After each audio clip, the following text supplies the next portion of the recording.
नमस्कार दोस्तों, स्वागत है आपका अपना यूट्यूब चैनल टुडे एग्जाम पर। दोस्तों आज है आपका 24 जनवरी 2023 और आज आपका एसएससी जीडी का एग्जाम था। फर्स्ट शिफ्ट की एग्जाम समाप्त हो गई है। फर्स्ट शिफ्ट के एग्जाम में मैथ के सेक्शन से जो भी प्रश्न पूछे गए सभी प्रश्नों को लेकर आ गया हूँ। दोस्तों इससे पहले हमने जीके और हिंदी वाली वीडियो का एनालिसिस जो है आप तक पहुँचा चुका हूँ। आशा करते हैं कि आप जो है देखे ही होंगे। तो देख लीजिए कौन कौन सा मैथ पूछा गया था, क्या पैटर्न चल रही है। कुछ प्रश्नों के आंकड़े डिफरेंट हो सकते हैं तो उस पे जो है मेंड नहीं करना है, क्योंकि आंकड़े जो है एग्जैक्ट याद नहीं रह पाता हर क्वेश्चन का। एक प्रश्न आपसे पूछा गया था, 90 मीटर लंबी ट्रेन 210 मीटर लंबे प्लेटफॉर्म को 10 सेकेंड में पार करती है तो ट्रेन की चाल वेलोसिटी पूछ रहा है। दोस्तों इससे इजी क्या होंगे आपके एग्जाम में क्वेश्चन। देखिए ये जो है समय बराबर दूरी बट्टा चाल, सीधे सीधे फार्मूला लगाना है और कुछ करना भी नहीं है, क्योंकि आप देख रहे हैं हलवा करके दिया है। 90 और प्लस 210 इतना मीटर हो गया आपका टोटल दूरी। सेकेंड में पहले से समय पड़ा है मीटर प्रति सेकेंड, तो मीटर मीटर कट जाएगा। 300/10 मतलब 30 मीटर पर सेकेंड जो है आपका क्या हो जाएगा, चाल हो जाएगा। 30 मीटर पर सेकेंड कहने का मतलब हो जाएगा, अगर आप किलोमीटर में ऑप्शन दिया गया था तो इसे कितना से गुना करेंगे, 30 गुने 18/5 से गुना करेंगे तो किलोमीटर पर आवर हो जाएगा। इस 5 से गुना काटेंगे 6, 18 छक्के के होता है जी 108। 108 किलोमीटर पर आवर आपका आंसर हो गया जी। ठीक है। और कल तो इससे थोड़ा अच्छा क्वेश्चन पूछा था, आज तो पूरा लो गिरा दिया एकदम ट्रेन वाली सवाल में। ये एग्जैक्ट आंकड़ा वाला था। अगला प्रश्न है, अर्धगोला का अर्ध व्यास 12 सेंटीमीटर तो संपूर्ण पृष्ठ का क्षेत्रफल क्या होगा। देखिए यहाँ पे त्रिज्या न लिख के अर्ध व्यास लिखा है, ताकि अगर किसी को कम नॉलेज हो तो वो हवा में उड़ जाए। आप जानते हैं कि व्यास बराबर जो होता है 2 गुने रेडियस होता है, 2 गुने त्रिज्या होता है, तो इसका हाफ करेंगे तो फिर से रेडियस हो गया। यानी अर्ध व्यास कहने का मतलब है कि रेडियस ही है। तो 12 सेंटीमीटर है आपका त्रिज्या। और आपको अर्धगोला का संपूर्ण पृष्ठ, देखिए अर्धगोला में दोनों फंक्शन है, मतलब वक्र पृष्ठ और संपूर्ण पृष्ठ दोनों होता है। लेकिन किसी गोला में जो है खाली संपूर्ण पृष्ठ होता है, वक्र पृष्ठ होता ही नहीं है। तो गोला में वक्रो पृष्ठ कहेगा तैयो 4πr² लगाना है, और संपूर्ण पृष्ठ कहेगा तैयो 4πr² लगाना है। लेकिन अर्धगोला में, अर्ध कटोरा में संपूर्ण पृष्ठ कहेगा तो 3πr² लगाना है, और वक्र पृष्ठ कहेगा तो 2πr² लगाना है। तो यहाँ पे कौन सा लगाना है भाई, यहाँ पे अर्धगोला का संपूर्ण पृष्ठ पूछा गया है तो हमें 3πr² के साथ जाना होगा। 3 गुने 22/7 3π, और r का मतलब 12 गुने 12, इसी को गुना कर लेंगे 144, 144 गुने 66, 66 गुने 144/7 जो है आपका आंसर हो जाएगा। ठीक है, 66 गुने 144 जो है आपका आंसर हो जाएगा। इसे गुना करके देख सकते हैं या फिर ऑप्शन भी मैच कर सकते हैं। 6 6 12 3, इसके बाद 4 4 1 9, 8 1 9, और इसके बाद है 27। 27 को गुना करेंगे 4 से, 7 चौका 8 है, तो ऊपर भी 4 से गुना करेंगे 9 3 27। जिसके अंकों का योग 9 होगा आपका आंसर हो जाएगा। ये किसी में फुर्सत में समझा दूंगा किसी दिन। ठीक है, फिलहाल यहाँ पे जो है लास्ट में 6 चौका 24, लास्ट में 4 भी होना चाहिए, और राउंड फिगर में तो कटेगा नहीं, इससे भी आप अंदाजा लगा सकते हैं। तो ऐसे जब दशमलव में रहे, दशमलव में आए तो थोड़ा सा कैलकुलेशन कर लिया कीजिए। राउंड फिगर में रहे तो अंदाजा विधि 90% जगह काम करता है। राम किसी काम को 15 दिन में, लक्ष्मण 12 दिन में, भरत के सहयोग से 5 दिनों में पूरा करते हैं। भरत अकेला उस काम को कितने दिनों में करेगा। देखिए राम और जो है 12 और 5, इन तीनों का मैं एलसीएम ले लूंगा। 12 15, और मान लीजिए भरत जो है तुम्हारा x दिन में काम कर रहा है। तीनों का एलसीएम ले लिए तो हमारा हो गया कितना, 60x, है ना। सबकी इफिशियंसी निकाल लेते हैं। तो राम का हो जाएगा 15 से भाग देंगे 60x में, 15 चौका 60, 4x, 12 से भाग देंगे तो 5x, और भरत को x से भाग देंगे तो 60। बोल रहा है ये तीनों मिलके 5 दिनों में काम पूरा किया है। तो एक दिन में कितना काम करता होगा, 5 4 9x, 9x प्लस 60 जो है एक दिन का काम है। तो 5 दिन में 5 दिन काम किए हैं, और टोटल काम हमारा कितना था, 60x। तो 60x यहाँ रख देंगे, बैलेंस कर देंगे, हमारा आंसर निकाल दी हो जाएगा जी। 9 पंचे 45x, 45x उस साइड गया तो 15x बच गया, और 5 को और 60 को गुना करेंगे तो इधर 300। एक स्टेप बचाए हैं, आपको भी आना चाहिए भाई। हर एग्जाम में तो 10 मार्क एग्जाम में थोड़ी बैठे हैं कि आपको हर चीज लिखना ही है। 15 दूना के 30 20, x का वैल्यू आ गया 20। यानी भरत जो है अकेला वो काम को 20 दिनों में कर रहा होगा। ठीक है, अगला प्रश्न की तरफ चलेंगे। एक प्रश्न आपसे पूछा गया भाई कि 20% और 25% के दो क्रमागत छूट देने पर 6 इकाई नहाय सैकड़ा हजार 10,000 लाख 6 लाख रुपया मूल्य वाली वस्तु का अंकित अंतिम मूल्य क्या होगा। मतलब इन दोनों छूट के बाद जो फाइनल मूल्य बचेगा प्राइस वो क्या होगा। तो चलिए करके देख लेते हैं। 20% और 25% का दो क्रमिक छूट दिया गया है। ठीक है, तो इसका क्या होता है पहले ये समझिए। इसका होता है x plus y minus x y by 100। अगर क्रमिक छूट दिया गया है तो फाइनल इतने प्रतिशत का अगर छूट आप इकट्ठा कर दे तो बात बराबर ही होगा, अगर दो अलग अलग छूट दिया गया है तो चलिए 20 और 25 दिया गया है तो 20 प्लस 25 माइनस 20 गुने 25 बाय 100। 25 चौका के 100, 4 पचे के 20, 20 अब 25 45 में से 5 गया तो हमारा फाइनल जो आ गया 40%। यानी हम कह सकते हैं कि जो मूलधन था यानी जो पहले वाली मूल्य था उसका 60% बचा होगा। तो हम डायरेक्ट 60% निकाल देंगे। कितना, 6 लाख रुपए का। 6 पर क्या गो जीरो है, 5 गो, तो 5 गो जीरो हम दे दिए और 60% निकाल दिए, क्योंकि 40% तो कम हो गया फाइनल कंक्लूजन के साथ। तो 2 गो जीरो से एगो इसको उड़ा दिए, अच्छा खा के 36 कर दिए और 36 पर 4 गो जीरो डाल दिए। तो यही हो गया हमारा आंसर 3,60,000। ठीक है, एक प्रश्न आपसे पूछा गया कि 4,000 मूलधन पर 2 वर्षों की चक्रवृद्धि ब्याज क्या होगी, दर 8% है। सीआई से 2 क्वेश्चन पूछे गए, एक डिफरेंस वाला पूछा गया और एक सीधा सीधा पूछा गया। डिफरेंस वाले क्वेश्चन में बच्चे न तो रेट बता पा रहे हैं और ना डिफरेंस बता पा रहे हैं, तो मैं अपने मन से क्या ही बताऊं। ठीक है, तो 4,000 रुपया है, 2 वर्ष है। 2 वर्ष के लिए मैं बताया हूं चक्रवृद्धि ब्याज में रेट को किस टर्म में ढालना है, तो 2r के फॉर्म में ढालना है। r है 8%, 8 दूनी की हो गई 16 और 8 की हो गई 64। मैंने कहा था कि ये जो स्लाइस दिख रहा है इसके बाद हमेशा 2 ही अंक चाहिए, जो 64 पहले से 2 अंक पड़ा है। तो 16.64% हम डायरेक्ट निकालेंगे और हमारा जो है आंसर निकल जाएगा। तो 4,000 रुपये का 16.64 निकाल लेते हैं। दोनों दशमलव हटा के 2 जीरो पहले और परसेंटेज वाला 2 गो जीरो, तो 3 गो जीरो उड़ गया 4,000 में से।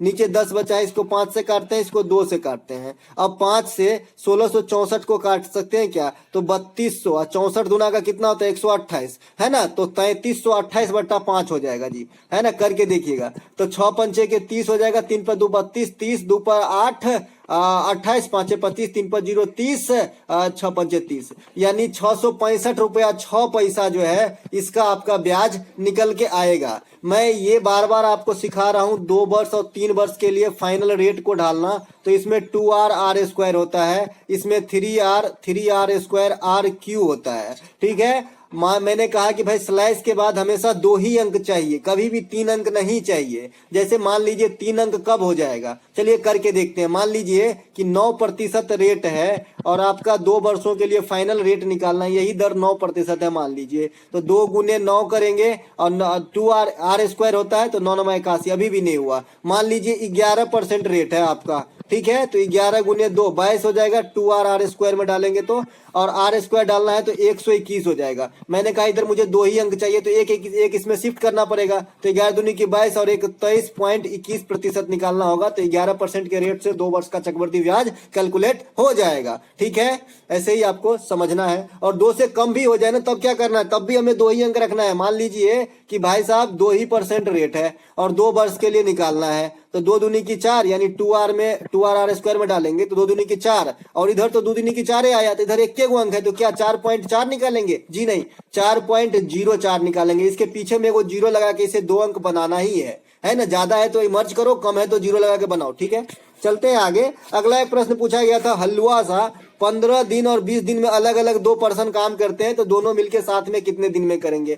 भाई ये भी कोई सवाल है क्या, 15 गुने 20/15 20 35, यही आंसर हो गया जी, है ना। 7 पचे के 35, 5 तिया के 15, 60/7 आंसर हो जाएगा। 7 अट्ठे 56, 8.4/7 आपका आंसर हो जाएगा। एक एलसीएम विधि से भी चलते हैं और 2 आदमी का रहे तो इससे भी ट्रिक छोटा है, a गुने b/a+b, ये होता है 2 आदमी के मिलके काम करने का दिन होता है। या फिर एलसीएम से चलेंगे तो 15 और 20 का 20 तिया का जो हो जाएगा 60 हो जाएगा, इसका हो जाएगा 4, इसका हो जाएगा 3, इफिशियंसी निकला 7, 60/7 आपका आंसर हो जाएगा। तो कहीं से भी चलिए, ठीक है। इसके अलावा मध्यानुपाती समानुपाती, इसमें आंकड़े डिफरेंट है मेरे भाई, ठीक है। तो मध्यानुपाती से सवाल सब दिन आ रहा है। मध्यानुपाती क्या होता है कि भाई दो ही डिजिट दिया रहता है, मान लीजिए ए और बी दिया रहता है, तो दोनों को जो है रूट के अंदर डाल के गुना करना होता है, जो भी रिजल्ट निकले आपका आंसर होता है। तो यहाँ पर जो है मैं आंकड़ा रख दिया हूँ 64 और 625, तो 64 गुने जो है 625 करेंगे तो 64 का 8 निकलेगा, 625 का 25 निकलेगा, यानी 200 हमारा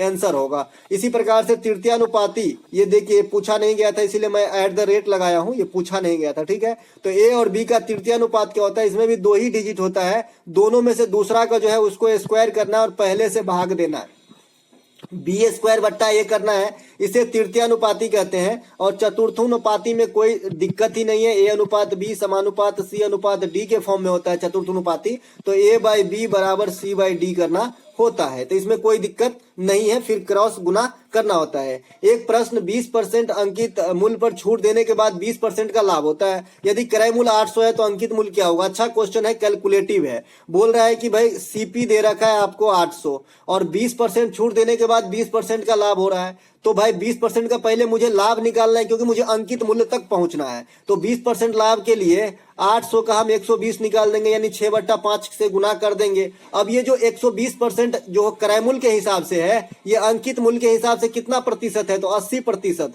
क्योंकि 20% का छूट देने के बाद भी 20% का लाभ हुआ है। अब इसी का 100% निकाल लेंगे तो हमारा रिटेन प्राइस यानी एमपी निकल जाएगा, ठीक है। तो यहां से मैं इसको काट सकता हूं जी, 16 × 5 = 80, 0, 160 हो गया, 160 छके 16 छके के होता है 96, 96 पे एगो 0/80 गुने 100 कर लेंगे तो हमारा आंसर जो है अंकित मूल्य निकल जाएगा। ये हमारा हो गया अंकित मूल्य। अब इसको मैं 1 0 से 1 0 काट सकता हूँ, या फिर 2 चौका 20 चौका 80, 20 पंचे 100 काट सकता हूँ, और 4 से मैं इसको काट सकता हूँ, 4 दूनी के 8, 1 5 चौका 16, 240, 240 गुने 5 24 पंचे होता है जी 120, 120 पे एगो 0, यानी 1200 रुपए के अंकित मूल्य पे 20% का छूट देने के बाद 20% लाभ तब होगा जब वस्तु का क्रय मूल्य 800 रुपया होगा। दोस्तों आपको मैथ जो है प्रैक्टिकल वे में चलना है, प्रैक्टिकल समझना है, ठीक है। देखिए एक बार मैं फिर समझाने की कोशिश करता हूं जिनको थोड़ा भी तकलीफ है, ठीक है।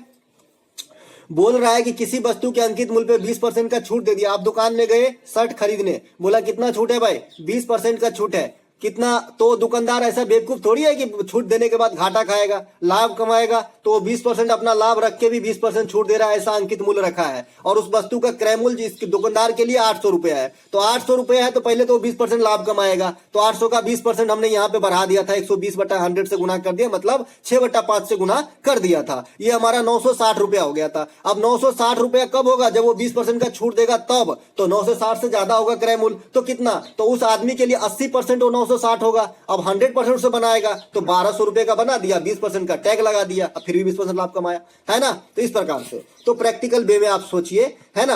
एक प्रश्न, 21 सेमी ऊंचाई वाले बेलन को पिघलाकर 3.5 त्रिज्या वाली कितनी गोली बनेंगे यदि बेलन की त्रिज्या 7 सेंटीमीटर है? कल भी पूछा गया था कि भाई शेप बदल दे रहा था, कल भी पूछा गया था कि एक आकार से दूसरे आकार में पिघला दिया जाता है और बनाया जाता है। कल क्यूब घन से भी सवाल आए थे, सेकेंड शिफ्ट में वीडियो नहीं बना सका था, है ना। तो 21 सेमी ऊंचाई है बेलन का। तो अब आप जानते हैं कि जब भी आकार को पिघलाकर कोई दूसरा आकार देते हैं तो आयतन का सूत्र लगाते हैं। तो बेलन का आयतन πr²h, तो πr² का मान कितना है? 7। बेलन का त्रिज्या कितना है? 7। और जो हाइट है कितना है? 21 है, तो πr²h। अब मुझे गोला बनाना है, तो गोला का आयतन 4/3 गुने पाई गुने r³। तो r³ का मतलब 7/2, 3.5 का मैं 7/2 लिख सकता हूं, इसका क्यू कर दिया। और मान लेते हैं कि x गोली बनेंगे। तो पाई से पाई चला गया अपने घर, 3 बार 7 है, तो मैं इसमें से 3 बार 7 निकाल देता हूं, तो इसमें एक 3 बचेगा, ठीक है। ऊपर में से 7 यहां से कैंसिल, रफू चक्कर, ठीक है। इधर बच गया आपका 3, इधर बच गया आपका 4/3। इसके बाद इसमें से 1/2 बच गया है आपका 3 बार, मतलब 1/8 बच गया है, और कुछ नहीं बचा है, ठीक है। 4 से 8 को काट देते हैं 2 मरतबे। तो अब क्रॉस गुना कर लेंगे, 3/1 बराबर x/6 है, 36 18, 18 गोले बनेंगे जी, ठीक है। कैलकुलेटिव देखने में लगता है, आपको करना आना चाहिए और पेन चलाने की जरूरत भी नहीं है। इसमें देखिए 3 7 छुपा हुआ था, मैंने इन तीनों में से 3 7 हटा दिया। अब इसमें से खाली एगो 3 बच गया है, इधर खाली इधर एगो 3 बच गया है, इधर 4/3 बचा था, और इधर 1/2 का 3 बार, मतलब 1/8 बचा था। तो 4/3 और 1/8 बचा था, इधर खाली 3 बचा था। इसके साथ x है, इसी x का वैल्यू निकालना है। 4 से 8 कट के 2 में 3 दूनी की 6 हो गई, ये 6 इधर जाएगा, 3 से गुना हो जाएगा, तो 18 को गोली बनेगा। तो दोस्तों ये थे आज के फर्स्ट शिफ्ट में आए मैथ का एनालिसिस। अगर आपको अच्छा लगे तो लाइक कर लीजिएगा। मिलिएगा सेकेंड शिफ्ट वाले वीडियो नेक्स्ट का, तो तक के लिए जय हिंद।